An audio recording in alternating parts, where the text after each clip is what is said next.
Anthony, the first one I want to talk about is love levels. Explained there are four different levels of love: divine, guardian, self love, and expressed love. Can you refine what each one of those are? First of all, I'd like to explain how I got to developing that model because it was something that I spent at least 3 months trying to understand, and it came from a few different people that I saw on social media saying, "I don't know what love is," and I was thinking, "Wow, they really don't know what love is." And then I thought, I'm going to write a thesis about this. So I started with my question, and then researching down into different areas that I could understand what love is, how we perceive love, and then I wanted a system that was really clear to understand. So I thought, well, I have to start at the beginning, and the beginning of the system's got to be when we're born, hasn't it? Really, and then as a parent, I remember thinking, do my children understand love when they're babies? I remember my interactions with my children when they were babies and how they would interact with me and my energy. And then I went into more research to understand, from a sociological point of view, love. Do we bring love into this reality? Is love something we already know? Is it something we are searching for from the beginning, or is it something that we accidentally decide that we enjoy experiencing as children? And then I started to look at research that have been done with babies, and some of the research is not very nice at all, to be honest with you. I actually started off with some research called the Forbidden Experiment, and I won't go. This is an experiment that's been going on for thousands of years, that many previous kings have tried using to understand what happens to the babies when there's no contact, when there's no love giving to them. And then that led me on to Henry Chapin back in the early 1900s. So, love levels, very briefly, is understanding, do we bring love into this reality? How that influences us as children.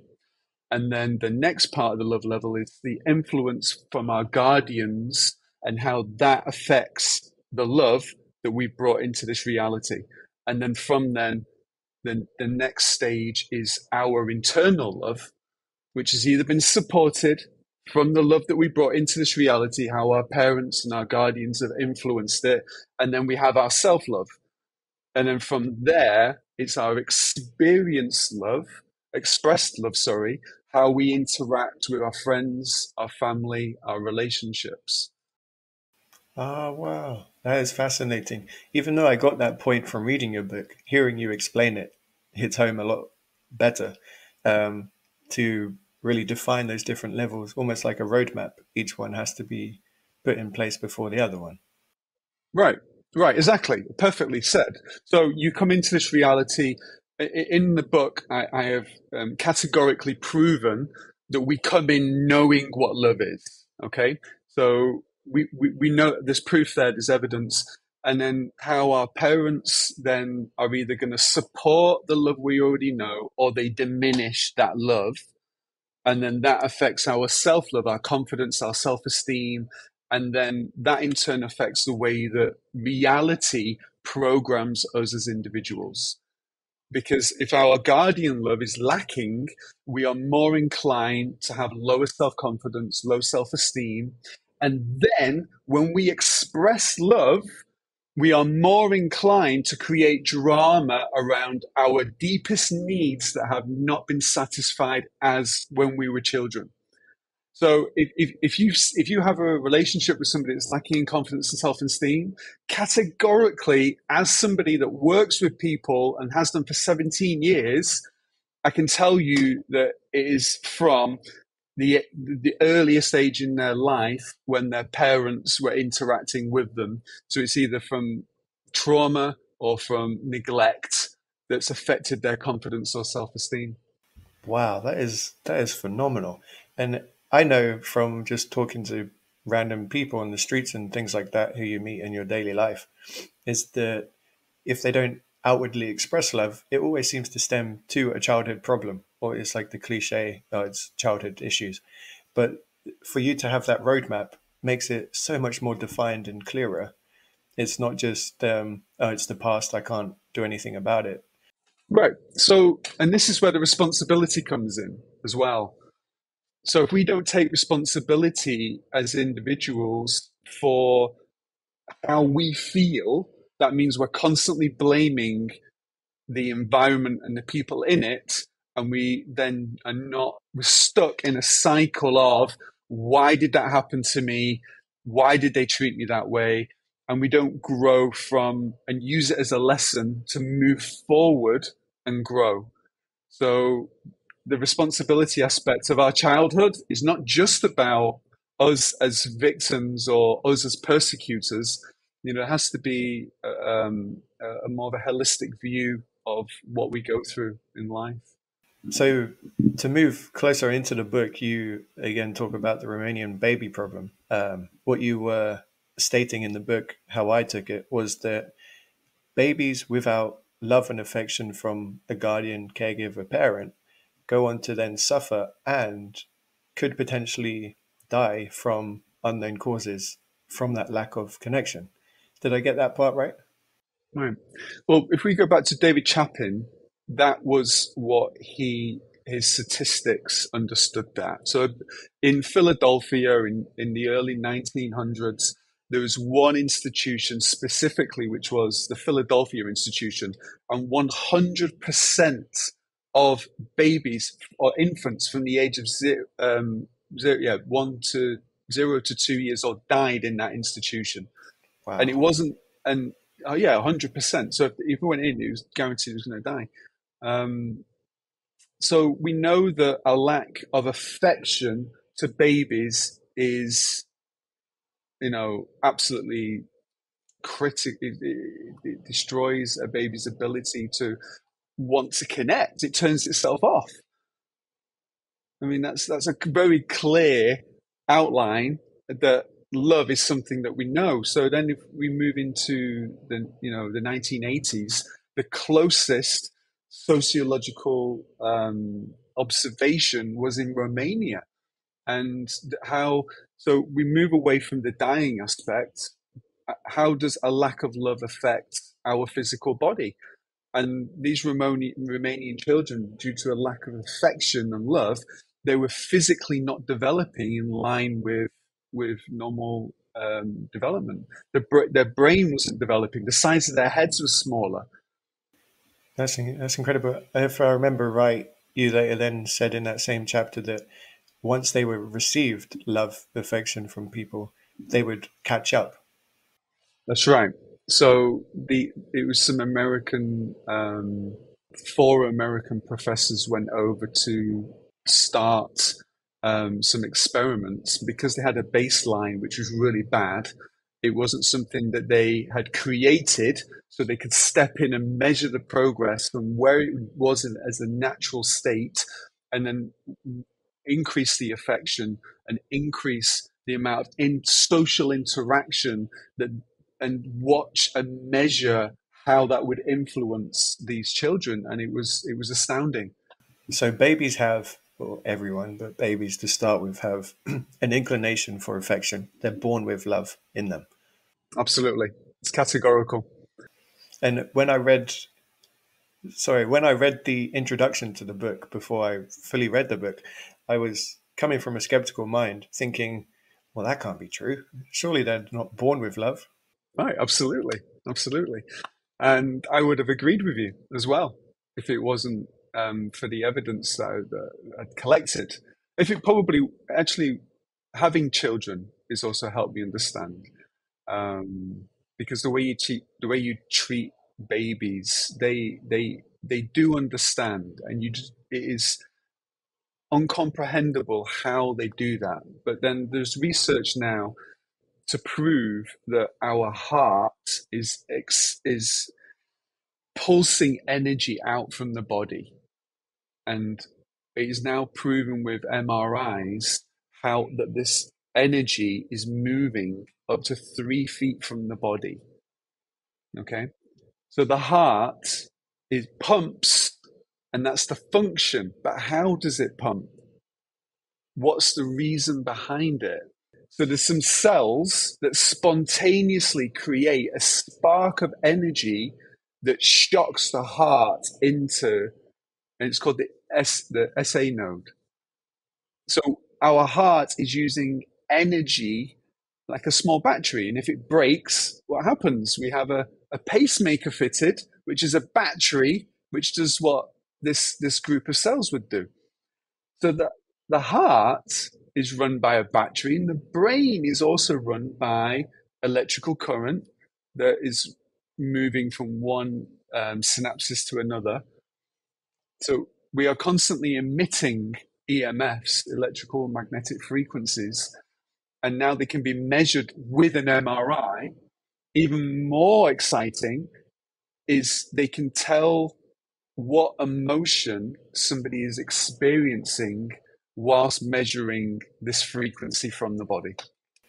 Sheesh. So that would assume that each emotion has, if we're talking about EMF, a different frequency. Frequency, absolutely. Absolutely, it does. So if we now take that scientific fact back and apply that concept towards a baby that comes out into this world, that if it doesn't receive love and affection and care and physical stimulation, it will die. How does it know it's receiving that or not? Right. Well, it's unconsciously connecting to the person that is also unconsciously projecting their intentions and their feelings, and the baby's receiving that into its energy field and reading its environment. Wow. That is mind blowing, isn't it? Again, I'm like, no, that can't be true. But the fact you've brought up, there is research to suggest and claim that is the way it is. That's mind blowing. Right.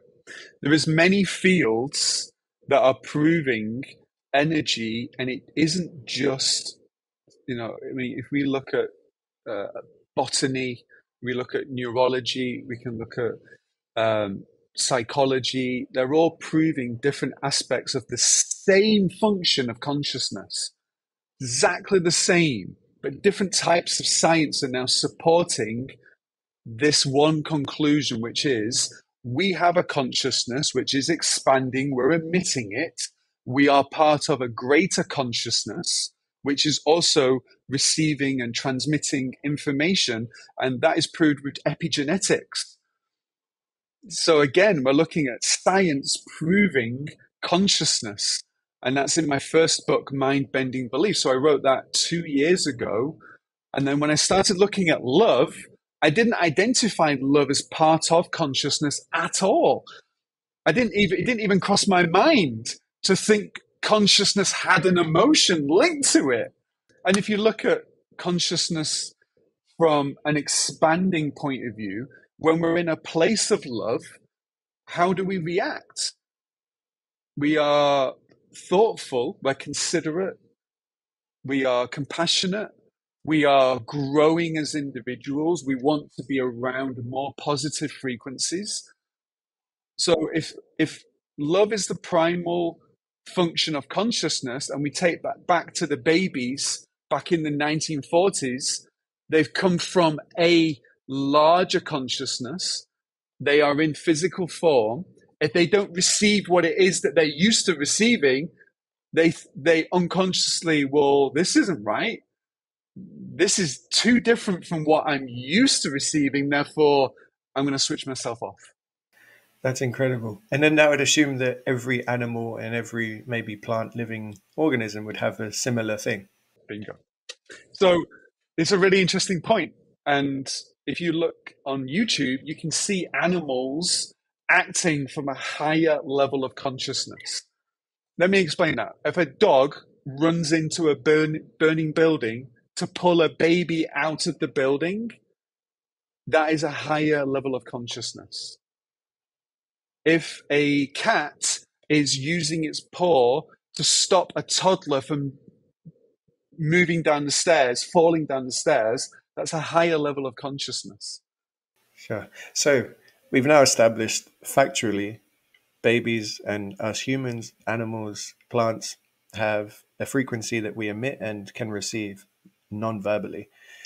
You spoke in the book, I think the chapter was called Baby Eaters, and it was about a 6 month old, I think in Thailand, left in a hammock while the caregiver was doing dishes or something from a window they could see, and there was a lizard.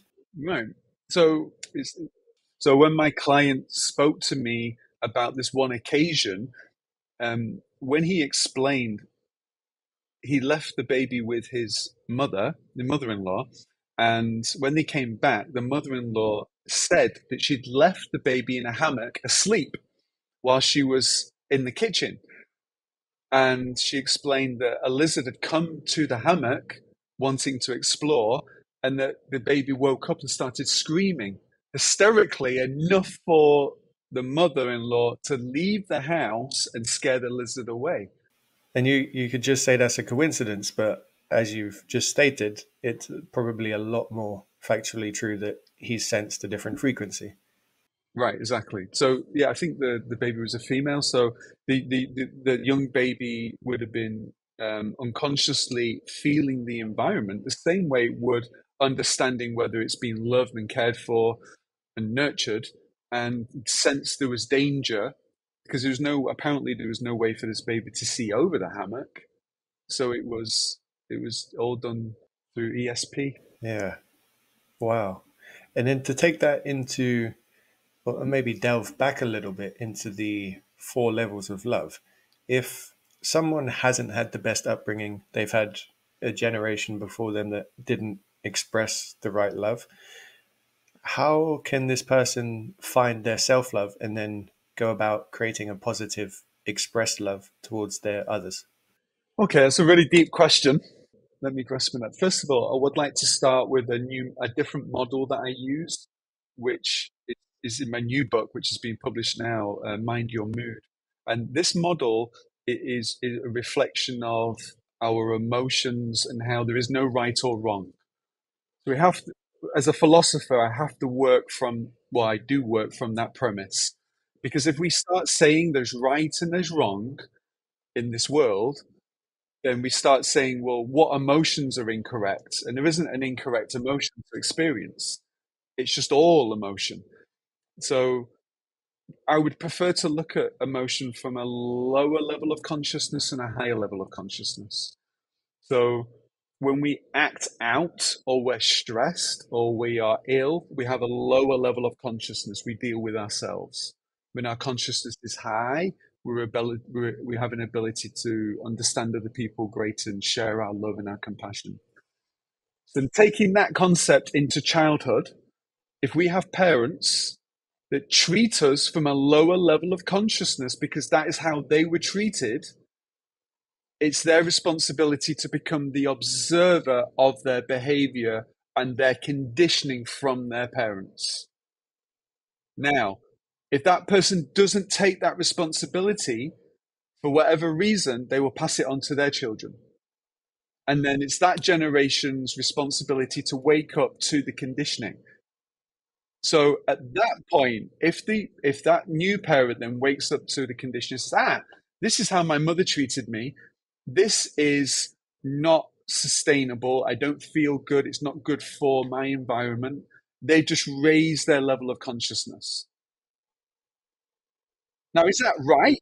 Can we say that's right or good? No, because being in a lower level of consciousness or a higher level, it doesn't make any difference. It's evolution, but there's no evolution police coming to our door. Have you evolved enough this year? Right. So we can't say there's right or wrong. If we use the justice system or we use law to dictate emotions, it doesn't work that way. Wow. And I really like the clarification you've just given there, which is there's no right or wrong. How there's only a higher frequency, higher consciousness, lower frequency, lower consciousness. That can stem for everything, then, can't it? To the weather. Oh, it's bad weather, it's raining. It's not, it's just a different type of weather.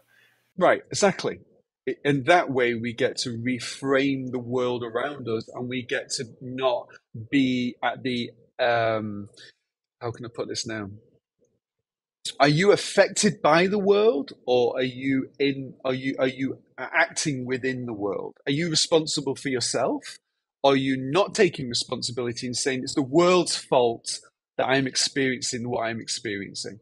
So if you walk outside and say it's raining and then feel bad about it's raining, have you taken responsibility for yourself? No, not at all.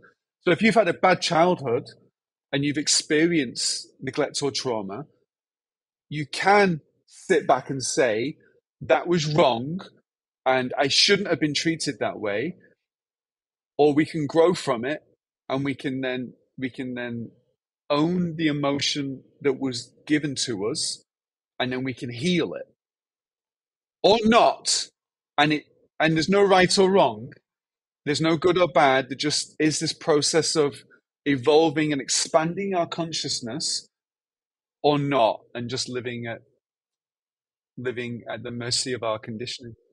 And that's going to take me a while to get into that framework of thinking good and bad is not the way forward. It's higher and lower. Yeah. Right. Yeah, absolutely. And but once you start using that model, it allows you to move to a place of forgiveness faster. When people are unconsciously harming us, or somebody unconsciously says something negative towards us, we can look past the action into their conditioning and say, how were they conditioned as children? How was their love diminished when they interacted with their parents? And automatically, when we look at life from a lower and level of consciousness, it encourages compassion for other people and for ourselves.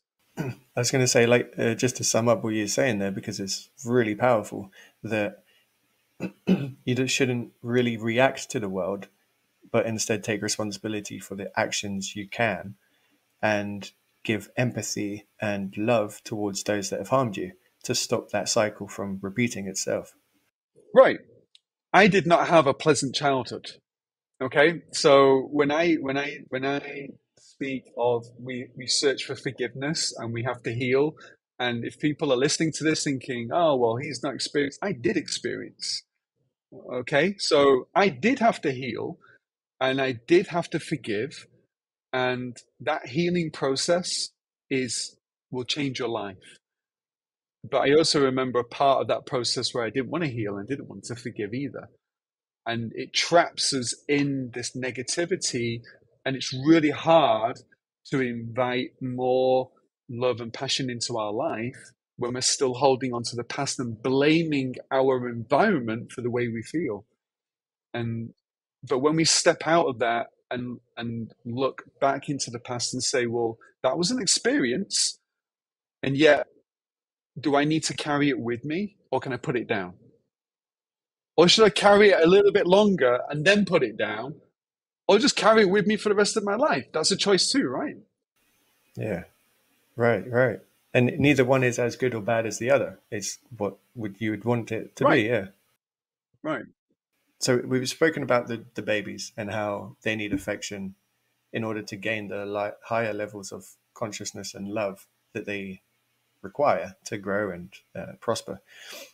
You said some of your clients before who have been um, materially rich have neglected to have the affection between their children. And you said in the book that some of the things that they would provide are material wealth and financial wealth, but never really the affectional wealth. Did you see that these children from a rich family would crave love, or how would you know that the children needed love and not some other form of care?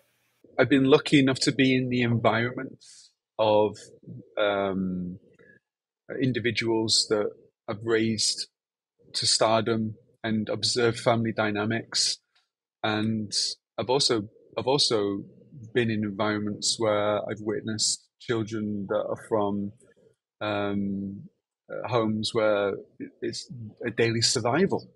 And if I compare those two types of people, the material world didn't really have an impact on whether they felt love or not. So that isn't a defining part of life, because I can I can categorically say that I've spent time with families that the parents have shown an immense amount of love towards their children, and those children have grown up to be fully autonomous beings, meaning they can stand on their own 2 feet and they have their own ability to judge and got good morals and good standards and ability to maintain their own balance in their life and create a life that they're passionate about. But then you have children that are born into very wealthy families, and they grow up with a dynamic where they're creating drama because they want attention because of the love that they never received. And they're not growing up, some of them, to be fully autonomous beings. They're growing up with an inner child which has suffered and is still needs to be healed, but because of all the exterior world looks in balance and looks like it's thriving, and so it seems from the outside that they're well developed, but from the inside, actually, no, not at all. Yeah.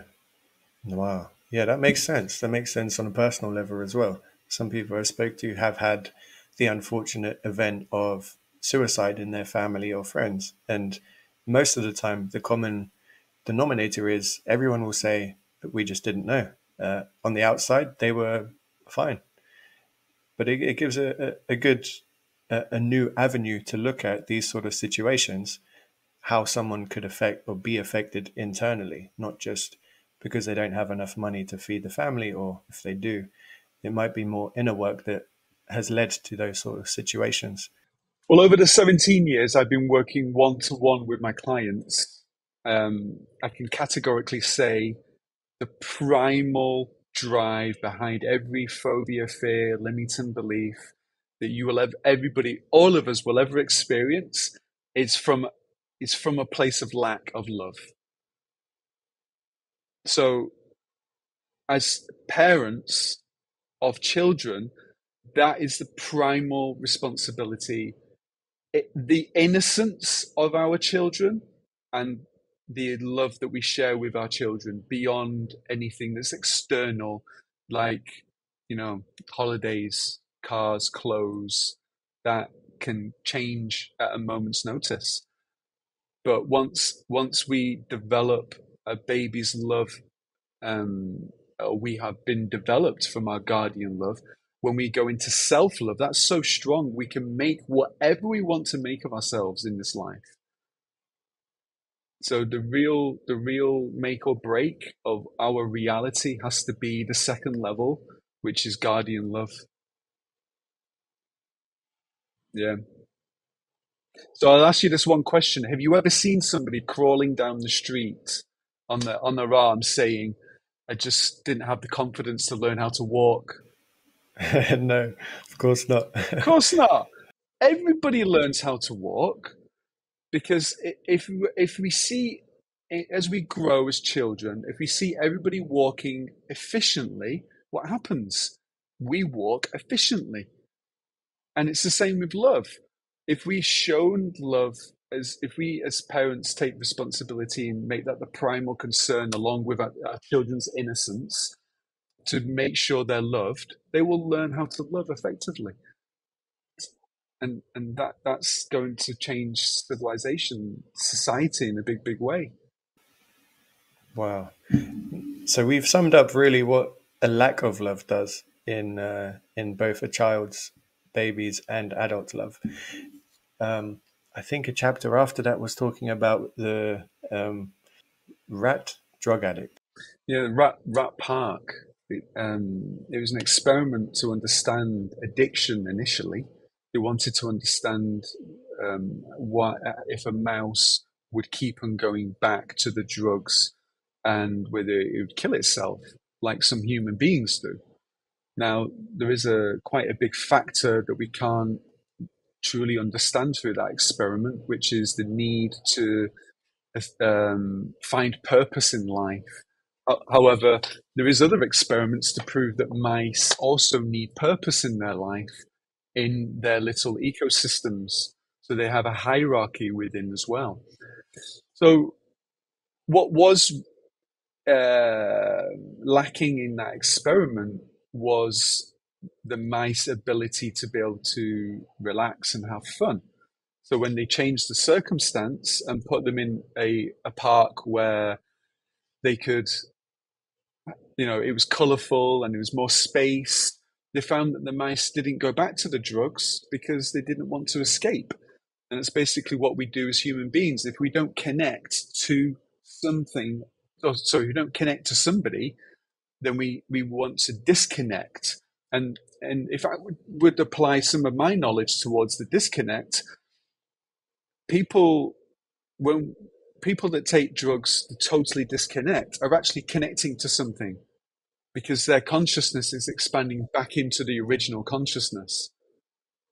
The same way the baby has come from a greater consciousness into this reality.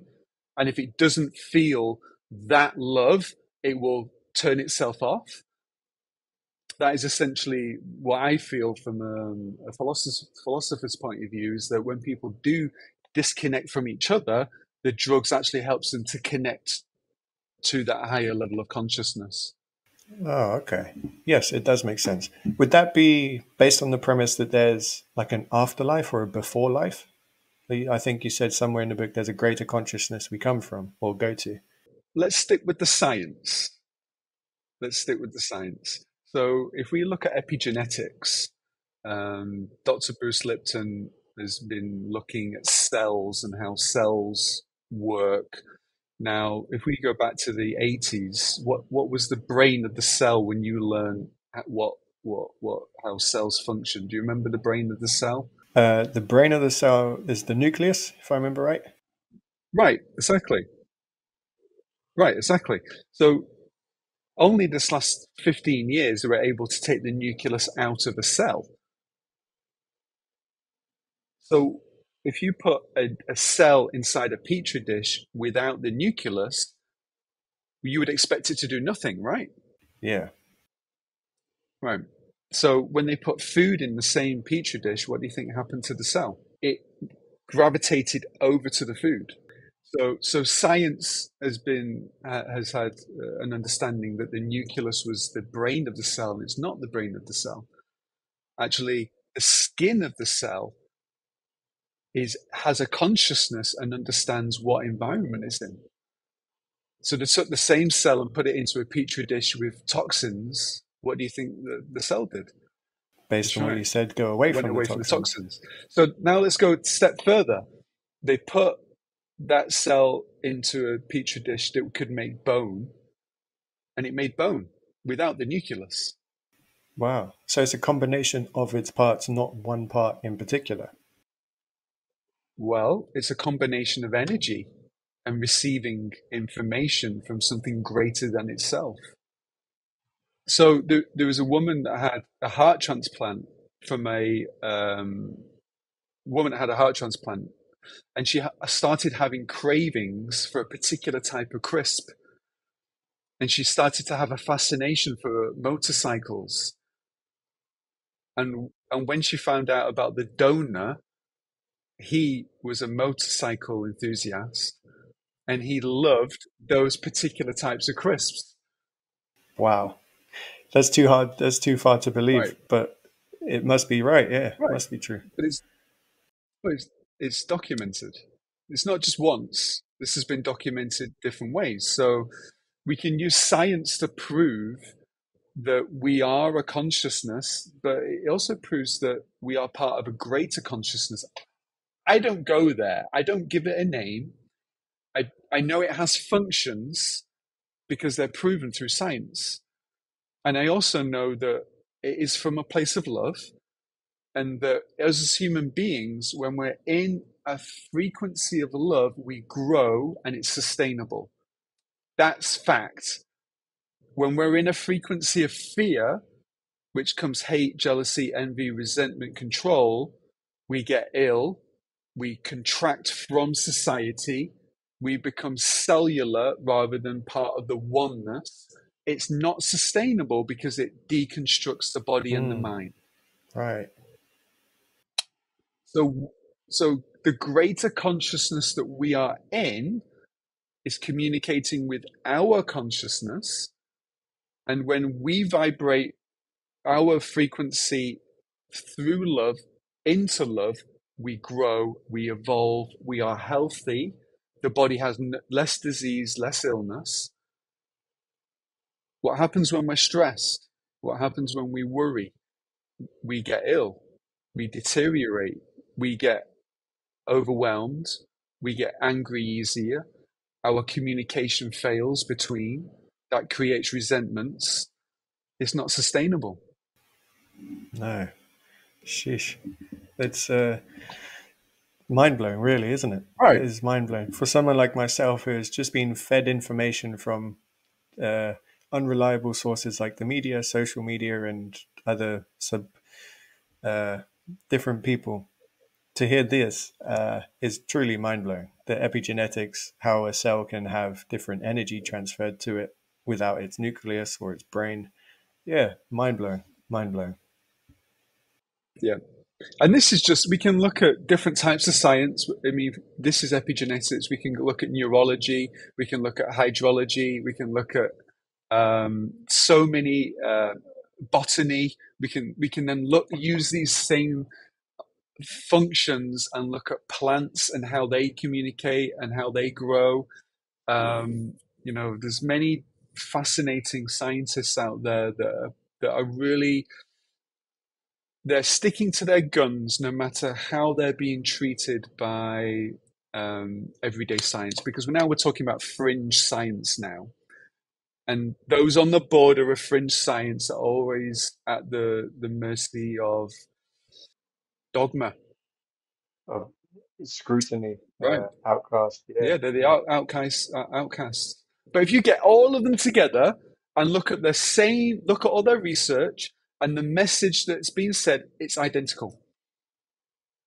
It's the same. It's the same message, and that's what I speak about in mind bending beliefs. That's phenomenal. That's a book I will be reading straight after we get off of this podcast. And we'll talk about it later, but your new book coming up, that's a definite going to go on my wish list. So to transfer into public energy experiment, an experiment you did that you outlined in the book, Love Your Energy. Can you, now that we've spoken about this and my mind is truly blown, um, can you talk about this experiment you did with a group of, I think, 11 participants? Sure. I think, yeah, it might have been more than that. So I think there's about 15 or so. And when I teach, I always like to push the boundaries of what my students can comprehend. So I push the boundaries because I want to see at what point do people stop understanding what I'm talking about. But I like to do it through evidence and scientific fact, and I stay within that framework. So I was saying to the students that we are energy beings, and when you're sat with your clients, they are receiving information unconsciously. And if you're not aware of that, and you have a bias, a prejudice, or you believe an outcome is going to happen, you are the observer and you are going to influence that with your clients. So I said to everybody, close your eyes, and I took them into a deep trance. And I said, now I want you to develop the energy within you and feel it. And obviously, where do you think that energy, what emotion do you think I connected to that energy? It was love. Yeah. Yeah. So what did everyone, right? Because that's the most powerful energy that we can connect to. It's sustainable. And now I asked everybody to then imagine they move that energy to the left, to the person sat to their left. And then I asked them, everybody, to then move it to the right and then back to themselves, back to full waking consciousness. And then I went round the room and everybody had a different experience from that. And there was only one person in the room who didn't receive the energy from the student that they were next to, just the one. Yeah, yeah. And when I got to know that particular gentleman, what transpired was that he didn't want help. He didn't want to to to receive. So that means not only receiving, as in being nurtured or helped, but obviously the energy is exactly the same. It's Yeah. the same thing. So you could say that energy is the primal communicator. So before you communicate or I communicate to another person, we are unconsciously picking up the energy of that person. Then we feel how they feel and how they vice versa. And then our vocabulary, our body language is a form of communication. But the number one is the energy. Wow. And that brings similarities to a topic I was researching a while ago. When talking to someone, you mirror them. You have mirror neurons, and you can mirror their actions, their facial expressions, body language. But now it goes a bit deeper what you say about the energy as well. You can mirror their energy. Right. Well, yeah, I mean, what I would say is that we can tune into the energy of the person and then we can decide, is that a vibration that's nurturing me? Are they at a place where they're going to receive any help, or are they wanting to draw my energy?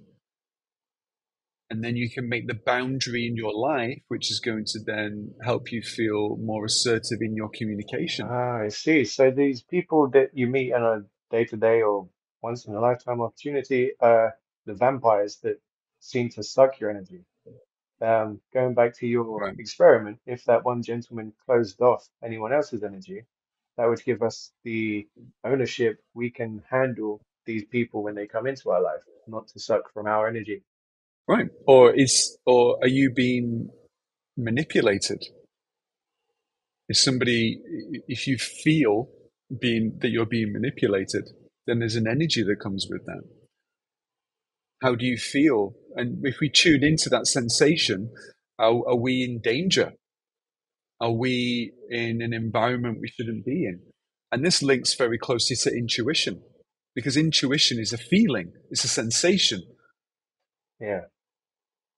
So if we go into life and we feel how we're interacting with people and use it as a primal communicator, we're going to make decisions a lot faster instead of trusting what we're seeing and what we're hearing and what we're smelling. Wow. I don't think we as a society put any emphasis on this intuition. We hear the radical stories in the newspaper, but if there's fact and there's evidence to suggest that there is this sort of energy that we can feel without consciously being aware, it opens up so many more doors, doesn't it? Exactly.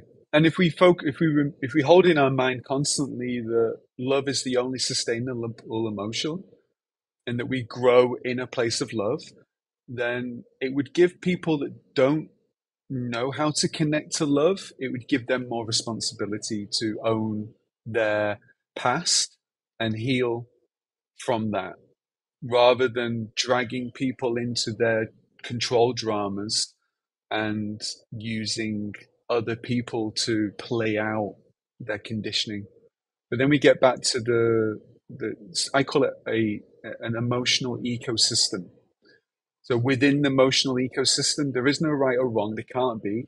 There's just people acting in their behavior through their conditioning, but they need. I'll give you a good example. So an empath will often draw the opposite of empathy into their life, which can be categorized as somebody that is neurotic or somebody that has severe trauma through neglect or actual trauma in their life, and they're unable to communicate clearly, so they might want to manipulate.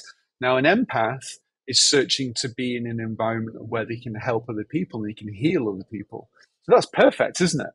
That's a perfect environment. Yeah. Somebody who wants to heal, somebody that needs to heal, they will be drawn to each other all the time. And empaths need to learn to control their energy and be aware that they cannot do the work for other people. And the people that draw the empaths into their lives, they need to take responsibility for their past, do the healing. And I would say 9 out of 10 times those relationships will dissolve anyway. And the only thing keeping those relationships together, that energy of why am I always attracted to that type of person? They're no good for me, but I'm energetically drawn to somebody that wants to abuse me or neglect me. The chances of you being quite empathetic and high up on the ability to have empathy is quite possible. Does that make Wow, sense? that makes entire sense. And it makes me reframe all of my past experiences because now I see it through a different light and it makes so much sense. Right. Energy. So let's take this a step further and look at it. If we've used the same premise of the emotional ecosystem, which provides experience for everybody in the world, there are people in this world that are empathetic. They are empaths. They feel other people's emotions, and they're probably about 2 or 3% of society. And then on the other end, what do you think's at the other end? Psychopaths. So you have people that can't feel. They are genetically unable because their frontal lobe is disconnected from the amygdala. So they cannot process emotion. See, on this side, you've got people that can't feel, and these people that can feel, they are the antithesis of each other. And then you have everybody in the middle. And they're also about 5% of society as well. So they kind of balance each other out. So you have ones that don't understand the ability to connect to human beings because they're genetically and their physiology totally disallows that.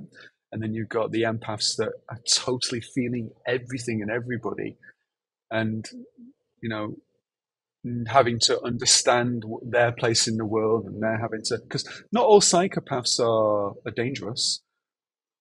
Not all psychopaths are criminals. You can have that genetic disposition and not want to harm another person, but yet when you're with other people, you're not going to be able to feel how they feel. I talk about this in my new book, Mind Your Mood, and I talk about the emotional ecosystem as well and how it is in balance. So I think we have just enough time for one last thing, which is just off the back of the public energy experiment you mentioned, hypnotherapy. I would consider that a total mess because I have nothing in the realm of understanding. Can you first explain what hypnotherapy is? Yeah, well, the word hypnotherapy itself is a little bit of a minefield because, like the word love, everybody has their own connotation towards it. Everybody has their own understanding of what hypnotherapy is about. So basically, it is the only modality in the world that communicates with our subconscious mind. So, psychiatry, psychology, counseling, EFT, NLP, CBT, cognitive behavior therapy, neuro linguistics, none of them specialize in the subconscious mind. There's only one modality, and that's hypnotherapy. Wow. Yeah. So the subconscious mind is responsible for about 98% of your mind. So your standards, your beliefs, your values, your habits are all projected from your subconscious mind into your consciousness. So if you want to make fast, safe, lasting change, deal with the subconscious mind, heal the old programs, release the old energy, and then you can make change that's instant. I remember back in a former life when I was a footballer, I put all my time and energy into being a footballer. Um, I came across motivation on YouTube, which then led me down the rabbit hole of NLP, hypnotherapy, not so much. It was too far out of my realm of consciousness at that time. So I stayed within the motivational, inspirational realm. And one of the things that I came across was your limiting beliefs, the fear of success, the fear of failure, these different fears that you aren't aware of until you look back and see your patterns and how you've reacted. And one of those I tried for a long, long time to overcome was the counterintuitive fear of success, the fear that I'm not who I say I am. If I become successful, I don't think I'm ready for that, those sort of ideas. That has since passed, but using hypnotherapy, how would you take from a general session? How would you go about getting someone into that frame of mind? Because it's quite a deep level of thinking. Well, the process of taking somebody into a trance and then connecting to the part of their mind is very different from the principle. So let me explain the principle. With hypnotherapy, we deal with the cause, not the symptoms.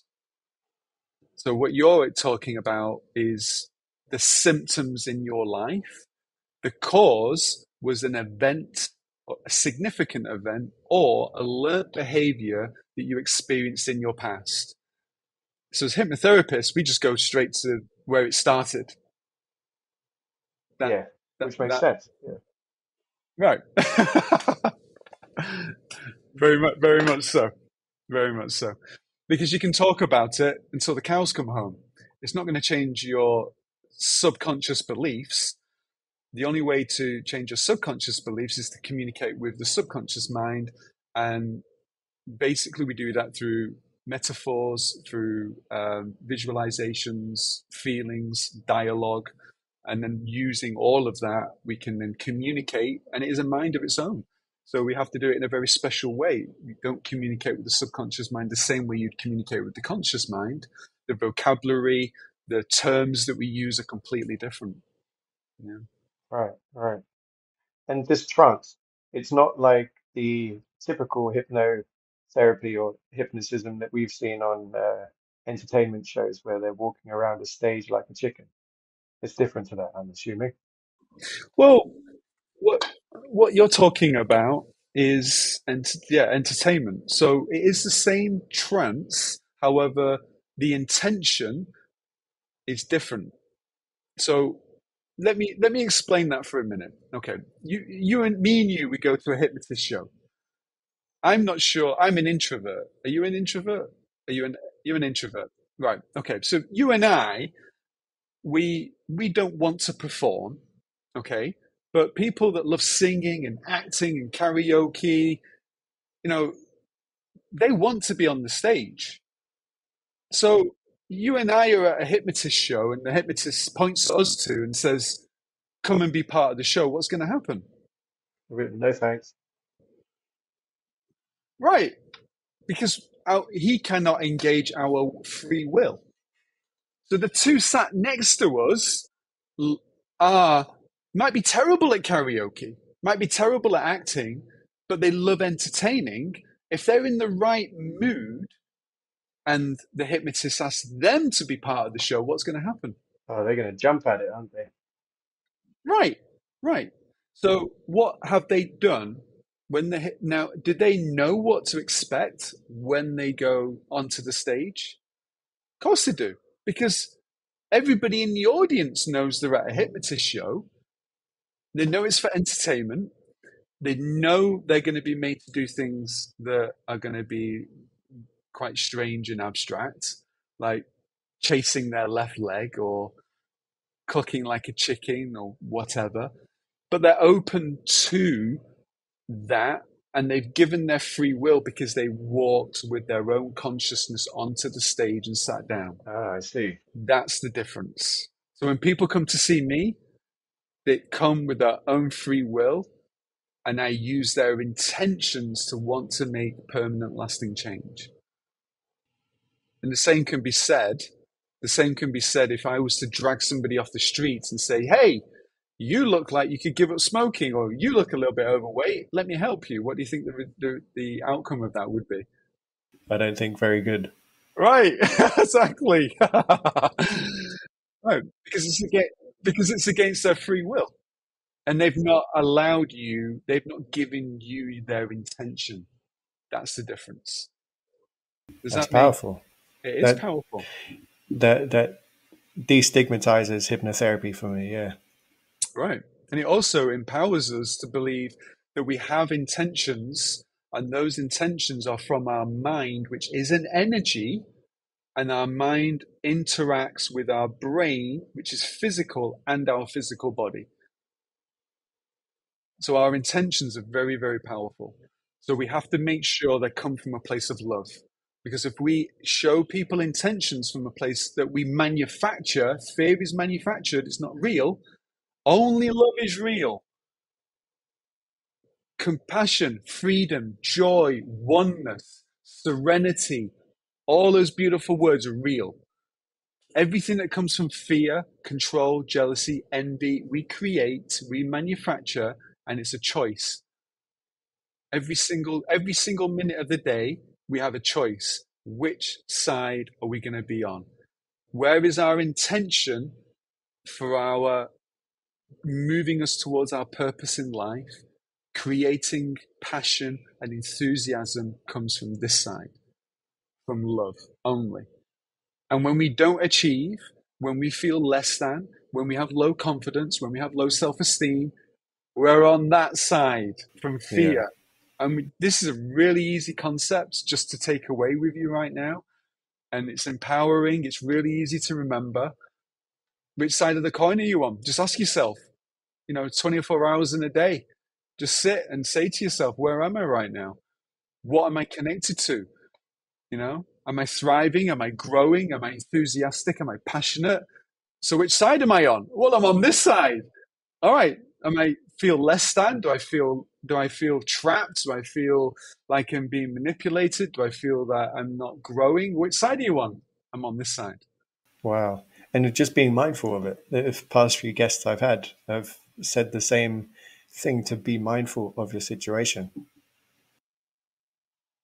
Well, and I would take it a step further than that, and I would say be mindful of how you feel in the situation, because the situation is the emotional ecosystem. There is no right or wrong. The emotional ecosystem's perfect. If you walk out into the world saying, "Why have I been treated that way?" you are at the end of you are not in control of your reaction to the world. So when people are treating you in a way you don't want to be treated, take a step back. That's okay. You be you. I'm going to be me, and I'm going to stay from this side, and I'm going to forgive you, and I'm going to be compassionate because I can walk away from you, but you've got to be you all day long. And that's their choice too. Sheesh. I think that's a brilliant way to end this. So, Anthony, thank you very much. Where can people go to find more? And what's coming up next? You said there's another book on the horizon. Yeah, so my third book, Mind Your Mood, will be published in a couple of months, which helps people understand the dynamics in relationships, the emotional ecosystem, the difference between right and wrong, and all that philosophy. On my website, anthonyaugustine.co.uk, you can find free samples of my books. You can get free meditations. You can get the course dates when I'm teaching hypnotherapy in the UK, Sheffield, Leeds, Manchester, and Liverpool in November of this year. So there's a lot of information you can get then, loads of free stuff that you can Yeah. download as well. And what social medias do you have? So on Instagram, if you search either Anthony Augustine, PhD, Dr. Anthony, or Dr. Augustine on Facebook, Instagram, and TikTok, yeah, I'm on Perfect. those. Yeah. Well, thank you very much, Anthony. It's been a pleasure. You're welcome. Thank you for inviting me.